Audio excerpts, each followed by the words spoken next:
Urdu audio books .com پر آپ سن رہے ہیں سیرت سرور عالم صلی اللہ علیہ وآلہ وسلم، جلد دوم، تالیف مولانا سید ابو الاعلیٰ مودودی، آواز وجیح احمد صدیقی، پروڈیوسر اظہر نیاز، باب ششم، حصہ 7۔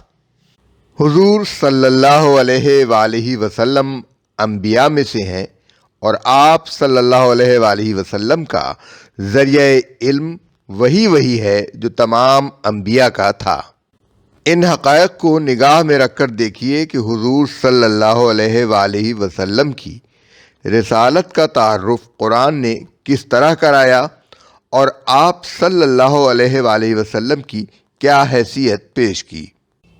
قرآن حکیم کی قسم، اے محمد تم یقیناً رسولوں میں سے ہو، سیدھے راستے پر ہو۔ سورہ یاسین آیات 1 تا 4۔ یعنی تم رسولوں میں سے ہو اور تمہاری رسالت کا کھلا ثبوت یہ ہے کہ یہ حکمت سے لبریز قرآن تم پیش کر رہے ہو۔ اور اسی طرح ہم نے اے محمد یہ قرآن عربی تمہاری طرف وحی کیا ہے تاکہ تم بستیوں کے مرکز مکہ اور اس کے گرد و پیش رہنے والوں کو خبردار کر دو۔ سورہ شورى آیت 7۔ بڑی برکت والا ہے وہ جس نے یہ فرقان، حق و باطل کا فرق بتانے والا کلام اپنے بندے پر نازل کیا تاکہ دنیا جہان والوں کے لیے خبردار کرنے والا ہو۔ سورہ فرقان آیت 1۔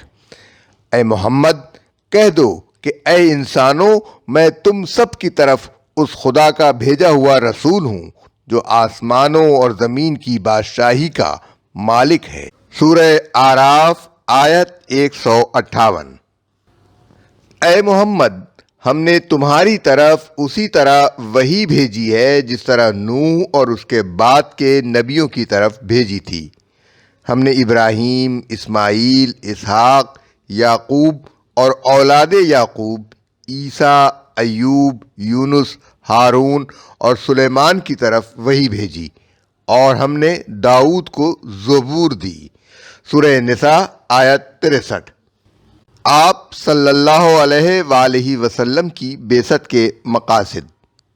اگرچہ آپ صلی اللہ علیہ وآلہ وسلم کی بعثت کا مقصد وہی تھا جو تمام انبیاء کی بعثت کا مقصد ہم اس سے پہلے سورہ حدید کی آیت 25 کے حوالے سے بیان کر چکے ہیں، مگر قرآن مجید میں خصوصیت کے ساتھ آپ صلی اللہ علیہ وآلہ وسلم کو رسول مقرر کرنے کے مقاصد پوری وضاحت کے ساتھ قریش اور اہل عرب کے سامنے بیان کیے گئے، جن کو ہم سلسلہ وار نقل کرتے ہیں۔ آپ صلی اللہ علیہ وآلہ وسلم کی نبوت ابدی اور عالمگیر ہے۔ آپ صلی اللہ علیہ وآلہ وسلم کسی ایک قوم کے لیے نہیں اور اپنے زمانے کے تمام انسانوں کے لیے بھی نہیں، بلکہ قیامت تک ان سب لوگوں کے لیے رسول ہیں جن تک آپ کا پیغام پہنچے۔ اور یہ قرآن میری طرف سے اس لیے بذریعہ وحی بھیجا گیا ہے کہ تمہیں اور جس کو یہ پہنچے اسے خبردار کر دوں۔ سورہ الانعام آیت 19۔ آپ صلی اللہ علیہ وآلہ وسلم تمام تحریفات سے پاک خالص دین پیش کرنے والے ہیں۔ آپ صلی اللہ علیہ وآلہ وسلم اپنے سے پہلے آئے ہوئے انبیاء کی لائی ہوئی تعلیمات کی تردید نہیں بلکہ ان کی تصدیق کرنے والے ہیں، اور آپ صلی اللہ علیہ وآلہ وسلم کے سپرد یہ کام کیا گیا ہے کہ پچھلے انبیاء کی تعلیمات میں جو آمیزشیں بعد کے زمانوں میں کر دی گئی تھیں ان سب کو چھانٹ کر اس اصل دین کو اپنی خالص صورت میں پیش کر دیں جو ابتدائے آفرینش سے نوع انسانی کے لیے خدا کا مقرر کردہ ایک ہی دین حق تھا۔ یہ بات آپ پچھلے انبیاء اور کتابوں کی تردید کرنے والے نہیں بلکہ تصدیق کرنے والے ہیں۔ قرآن میں متعدد مقامات پر بیان کی گئی۔ مثال کے طور پر ملاحظہ ہو، بلکہ محمد صلی اللہ علیہ وآلہ وسلم حق لے کر آئے اور انہوں نے خدا کے بھیجے ہوئے تمام رسولوں کی تصدیق کی۔ سورہ صافات آیت 37۔ اور یہ قرآن وہ چیز نہیں ہے جو خدا کی وحی کے بغیر خود گھڑ لی جائے، بلکہ یہ تو جو کچھ اس سے پہلے آیا ہوا تھا اس کی تصدیق اور الکتاب یعنی خدا کی طرف آئی ہوئی ہر کتاب کی تفصیل ہے، اس کے رب العالمین کی طرف سے ہونے میں کوئی شک نہیں۔ سورہ یونس آیت 37۔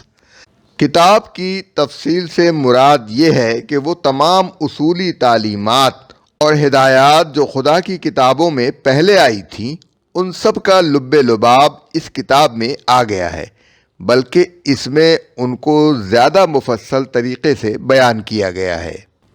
یہ بات بھی قرآن مجید میں جگہ جگہ بیان کی گئی کہ پچھلی کتابوں کے جو لوگ وارث ہوئے تھے انہوں نے اپنی طرف سے ان میں بہت سی باتیں تبدیل یا داخل کر دی تھیں، اس لیے حضور صلی اللہ علیہ وآلہ وسلم کا یہ کام بھی ہے کہ ان کو الگ کر کے خدا کی شریعت میں جو اصل حرام ہے اسے حرام اور جو اصل حلال ہے اسے حلال کریں۔ بس ہلاکت اور تباہی ہے ان لوگوں کے لیے جو خود اپنے ہاتھوں سے ایک کتاب لکھتے ہیں پھر کہتے ہیں کہ یہ اللہ کی طرف سے ہے۔ سورہ بقرہ آیت 79۔ ان میں سے کچھ لوگ ہیں جو کتاب پڑھتے ہوئے اس طرح زبان کا الٹ پھیر کرتے ہیں کہ تم سمجھو جو کچھ وہ پڑھ رہے ہیں وہ کتاب ہی کی عبارت ہے، حالانکہ وہ کتاب کی عبارت نہیں ہوتی۔ وہ کہتے ہیں کہ یہ اللہ کی طرف سے ہے، حالانکہ وہ اللہ کی طرف سے نہیں ہوتی، اور وہ جان بوجھ کر جھوٹی بات اللہ کی طرف منسوب کرتے ہیں۔ سورہ آل عمران آیت 78۔ اس بنا پر نبی صلی اللہ علیہ وآلہ وسلم کے سپرد یہ کام کیا گیا ہے کہ تمام آمیزشوں سے پاک خالص دین حق کی تعلیم پیش کریں، اور جو کچھ اس میں حرام ہے اسی کو حرام اور جو کچھ اس میں حلال ہے اسی کو حلال قرار دیں۔ اہل کتاب اور مشرکین میں سے جو لوگ کافر تھے وہ اپنے کفر سے باز آنے والے نہ تھے جب تک کہ ان کے پاس دلیل روشن نہ آ جائے، یعنی اللہ کی طرف سے ایک ایسا رسول جو تمام آمیزشوں سے پاک صحیفے پڑھ کر سنائے جن میں بالکل راست اور درست تحریریں لکھی ہوئی ہوں۔ سورہ بینہ آیات 1 تا 3۔ اور یہ رسول نبی امی ان کو نیکی کا حکم دیتا ہے اور بدی سے منع کرتا ہے، اور ان کے لیے پاک چیزیں حلال اور ناپاک چیزیں حرام کرتا ہے، یعنی ان کے بطور خود ٹھہرائے ہوئے حلال و حرام کو منسوخ کرتا ہے، اور ان پر سے وہ بوجھ اتارتا ہے اور وہ بندشیں کھولتا ہے جو ان کے فقیہوں اور مذہبی پیشواؤں کی موشگافیوں اور ان کے جاہل عوام کے رسوم اور توہمات کی بدولت ان پر مسلط تھے۔ سورہ اعراف آیت 157۔ احکام الہی کی قولاً اور عملاً تشریح اور تزکیہ نفوس۔ آپ صلی اللہ علیہ وآلہ وسلم کے سپرد یہی کام نہیں کیا گیا ہے کہ اللہ کی طرف سے وحی کے ذریعے جو علم آپ صلی اللہ علیہ وآلہ وسلم کو دیا جائے اسے لوگوں تک پہنچا دیں، بلکہ یہ کام بھی کیا گیا ہے کہ خود اللہ ہی کی طرف سے ان احکام کا جو مطلب آپ صلی اللہ علیہ وسلم کو بتایا جائے اسی کے مطابق اپنے قول اور عمل سے دین کے عقائد، احکام، ہدایات اور قوانین کی توضیح کریں، اور اسی کے مطابق لوگوں کی تعلیم و تربیت کر کے ان کی بگڑی ہوئی زندگی کو سنواریں۔ اس قرآن کو تمہیں یاد کرا دینا اور پڑھوا دینا ہمارے ذمے ہے، لہذا اے نبی صلی اللہ علیہ وآلہ وسلم جب ہم اسے پڑھ رہے ہوں تو تم اس کی قرأت کو سنتے رہو، پھر اس کا مطلب سمجھا دینا بھی ہمارے ہی ذمے ہے۔ سورہ قیامہ آیات 17 تا 19۔ اور اے نبی یہ ذکر یعنی قرآن ہم نے تمہاری طرف اس لیے نازل کیا ہے کہ تم لوگوں کے سامنے اس تعلیم کی توضیح کرتے جاؤ جو ان کے لیے نازل کی گئی ہے۔ سورہ نحل آیت 44۔ یہ ارشاد فرما کر اللہ تعالیٰ نے وہ حکمت بیان کر دی جس کا لازمی تقاضا یہ تھا کہ ذکر کے ساتھ ایک انسان کو پیغمبر بنا کر بھیجا جائے۔ ذکر تو فرشتوں کے ذریعے سے بھیجا جا سکتا تھا اور براہ راست چھاپ کر ہر انسان تک اسے پہنچا دینا بھی اللہ کی قدرت سے دور نہ تھا، مگر اس سے اصل مقصد پورا نہیں ہو سکتا تھا۔ اس مقصد کی تکمیل کے لیے یہ ضروری تھا کہ ایک قابل ترین انسان اسے لے کر آئے۔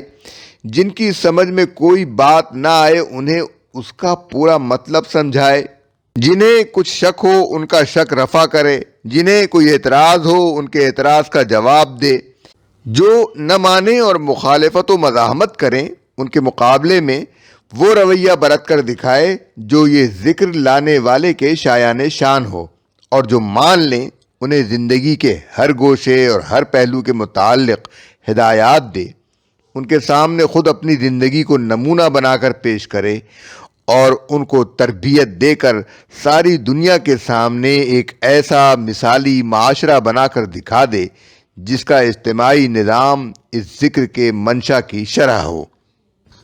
وہ اللہ ہی ہے جس نے امیوں کے اندر ایک رسول خود انہی میں سے اٹھایا جو انہیں اس کی آیات سناتا ہے، ان کی زندگی سنوارتا ہے اور ان کو کتاب و حکمت کی تعلیم دیتا ہے، حالانکہ اس سے پہلے وہ صریح گمراہی میں پڑے ہوئے تھے۔ سورہ جمعہ آیت 2۔ وہ اللہ ہی ہے جو اپنے بندے محمد صلی اللہ علیہ وآلہ وسلم پر صاف صاف آیات نازل کرتا ہے تاکہ تمہیں تاریکیوں سے روشنی میں نکال لائے۔ سورہ حدید آیت 9۔ دین حق کو پورے نظام زندگی پر غالب کر دینا۔ آپ صلی اللہ علیہ وآلہ وسلم کی بعثت کا آخری مقصد اس دین و ہدایت کو تمام اقسام کی اطاعتوں اور زندگی کے تمام طریقوں پر غالب کر دینا ہے، جسے آپ صلی اللہ علیہ وآلہ وسلم خدا کی طرف سے لائے ہیں۔ اس مقصد کی صراحت قرآن میں 3 مقامات پر کی گئی ہے۔ سورہ توبہ اور سورہ صف میں فرمایا ہے، وہ اللہ ہی ہے جس نے اپنے رسول کو ہدایت اور دین حق کے ساتھ بھیجا ہے تاکہ وہ اسے پوری جنس دین پر غالب کر دے، خواہ مشرکوں کو یہ کتنا ہی ناگوار ہو۔ سورہ توبہ آیت 33، سورہ صف آیت 18۔ یہی مضمون سورہ فتح میں بیان کر کے فرمایا گیا ہے، اور اس حقیقت پر اللہ کی گواہی کافی ہے، آیت 28۔ ان آیات میں الدین کا لفظ استعمال ہوا ہے جس کا ترجمہ ہم نے جنس دین کیا ہے۔ دین کا لفظ عربی زبان میں اس نظام زندگی یا طریقہ زندگی کے لیے استعمال ہوتا ہے جس کے قائم کرنے والے کو سند اور مطاع تسلیم کر کے اس کا اتباع کیا جائے۔ پس بعثت رسول کی غرض اس آیت میں یہ بتائی گئی ہے کہ جس ہدایت اور دین حق کو خدا کی طرف سے اس کا رسول لے کر آیا ہے اسے دین کی نوعیت رکھنے والے تمام طریقوں اور نظاموں پر غالب کر دے۔ دوسرے الفاظ میں رسول کی بعثت کبھی اس غرض کے لیے نہیں ہوئی ہے کہ جو نظام زندگی اللہ کے سوا دوسروں کو سند اور مطاع مان کر چل رہا ہو، رسول کا لایا ہوا دین اس کا تابع اور مغلوب بن کر اس کی دی ہوئی رعایتوں اور گنجائشوں میں سمٹ کر رہے، بلکہ رسول تو بادشاہ ارض و سما کا نمائندہ بن کر آتا ہے اور اپنے بادشاہ کے نظام حق کو سب طریقوں اور نظاموں پر غالب کرنا چاہتا ہے۔ اگر کوئی دوسرا نظام زندگی دنیا میں رہے بھی تو اسے خدائی نظام کی بخشی ہوئی رعایتوں اور گنجائشوں میں سمٹ کر رہنا چاہیے، جیسا کہ جزیہ ادا کرنے کی صورت میں ذمیوں کا نظام زندگی رہتا ہے۔ حضور صلی اللہ علیہ وآلہ وسلم پر ایمان اور آپ صلی اللہ علیہ وآلہ وسلم کی اطاعت کا حکم۔ انہی مقاصد کے عین مطابق لوگوں کو یہ حکم دیا گیا کہ وہ آپ صلی اللہ علیہ وآلہ وسلم پر ایمان لائیں، آپ کی پیروی کریں، آپ صلی اللہ علیہ وآلہ وسلم کی اطاعت کریں اور ایسے سب لوگوں کی اطاعت چھوڑ دیں جو اللہ سے غافل اور حد بندگی سے تجاوز کرنے والے ہیں۔ پس ایمان لاؤ اللہ اور اس کے رسول پر اور اس نور پر جو ہم نے نازل کیا ہے، اور جو کچھ تم کرتے ہو اللہ اس سے باخبر ہے۔ سورہ تغابن آیت 8۔ پس ایمان لاؤ اللہ پر اور اس کے بھیجے ہوئے نبی امی پر جو اللہ اور اس کے ارشادات پر ایمان رکھتا ہے، اور پیروی اختیار کرو اس کی تاکہ تمہیں راہ راست مل جائے۔ سورہ اعراف آیت 158۔ پیروی کرو اس ہدایت کی جو تمہاری طرف تمہارے رب کی جانب سے بھیجی گئی ہے، اور اس کے سوا دوسرے سرپرستوں کی پیروی نہ کرو۔ سورہ اعراف آیت 30۔ یعنی تم کو دنیا میں زندگی بسر کرنے کے لیے جس ہدایت و رہنمائی کی ضرورت ہے، اپنی اور کائنات کی حقیقت اور اپنے وجود کی غرض و غایت سمجھنے کے لیے جو علم تمہیں درکار ہے، اور اپنے مذہب، اخلاق، تہذیب، معاشرت اور تمدن کو صحیح بنیادوں پر قائم کرنے کے لیے جن اصولوں کے تم محتاج ہو، ان سب کے لیے تمہیں صرف اس ہدایت کی پیروی کرنی چاہیے جو اللہ نے اپنے رسول کے ذریعے سے بھیجی ہے۔ اللہ کی نازل کردہ ہدایت کو چھوڑ کر کسی دوسرے رہنما کی طرف ہدایت کے لیے رجوع کرنا اور اپنے آپ کو اس کی رہنمائی کے حوالے کر دینا انسان کے لیے بنیادی طور پر ایک غلط طریقہ کار ہے، جس کا نتیجہ ہمیشہ تباہی کی صورت میں نکلا ہے اور ہمیشہ تباہی کی صورت میں ہی نکلے گا۔ یہاں اولیاء سرپرستوں کا لفظ اس معنی میں استعمال ہوا ہے کہ انسان جس کی رہنمائی پر چلتا ہے اسے در حقیقت اپنا ولی اور سرپرست بناتا ہے۔ ہم نے جو رسول بھی بھیجا ہے اس لیے بھیجا ہے کہ اذن خداوندی کی بنا پر اس کی اطاعت کی جائے۔ سورہ نساء آیت 64۔ جو رسول کی اطاعت کرے اس نے دراصل اللہ کی اطاعت کی۔ سورہ نساء آیت 80۔ جو کچھ رسول تمہیں دے وہ لے لو، اور جس چیز سے روک دے اس سے رک جاؤ۔ سورہ حشر آیت 7۔ اور جو اللہ اور اس کے رسول کی اطاعت کرے اور اللہ سے ڈرے، اس کی نافرمانی سے بچے، ایسے ہی لوگ کامیاب ہیں۔ سورہ نور آیت 52۔ کسی ایمان لانے والے مرد یا کسی ایمان لانے والی عورت کو یہ حق نہیں ہے کہ جب اللہ اور اس کا رسول کسی معاملے کا فیصلہ کر دے تو پھر اسے اپنے معاملے میں خود فیصلہ کرنے کا اختیار حاصل رہے، اور جو کوئی اللہ اور اس کے رسول کی نافرمانی کرے وہ صریح گمراہی میں پڑ گیا۔ سورہ احزاب آیت 36۔ اور کسی ایسے شخص کی اطاعت نہ کرو جس کے دل کو ہم نے اپنی یاد سے غافل کر دیا، اور جس نے اپنی خواہش نفس کی پیروی کی، اور جس کا طریقہ کار افراط و تفریط پر مبنی ہے۔ سورہ کہف آیت 28۔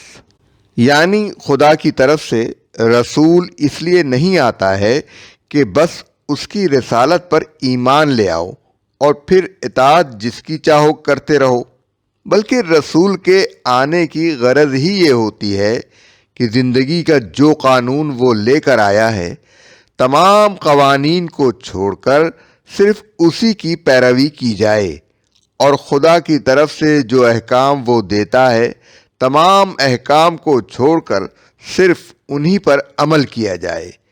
اگر کسی نے یہ نہ کیا تو پھر اس کا محض رسول کو رسول مان لینا کوئی معنی نہیں رکھتا۔ اور ان بے لگام لوگوں کی اطاعت نہ کرو جو زمین میں فساد برپا کرتے ہیں اور کوئی اصلاح نہیں کرتے۔ سورہ شعراء آیت 151 اور 152۔ یعنی اپنے ان امراء اور رؤساء اور ان رہنماؤں اور حاکموں کی اطاعت چھوڑ دو جن کی قیادت میں تمہارا یہ فاسد نظام زندگی چل رہا ہے۔ یہ حد سے گزرے ہوئے لوگ ہیں، اخلاق کی ساری حدیں پھاند کر شترے بے مہار بن چکے ہیں، ان کے ہاتھوں سے کوئی اصلاح نہیں ہو سکتی۔ یہ جس نظام کو چلائیں گے اس میں بگاڑ ہی پھیلے گا۔ تمہارے لیے فلاح کی کوئی صورت اگر ہے تو صرف یہ کہ اپنے اندر خدا ترسی پیدا کرو اور مفسدوں کی اطاعت چھوڑ کر اللہ کے نبی کی اطاعت کرو۔ اے نبی کہہ دو کہ اللہ اور رسول کی اطاعت کرو، پھر اگر وہ اس بات کو قبول کرنے سے منہ موڑیں تو اللہ ایسے کافروں کو پسند نہیں کرتا۔ سورہ آل عمران آیت 32۔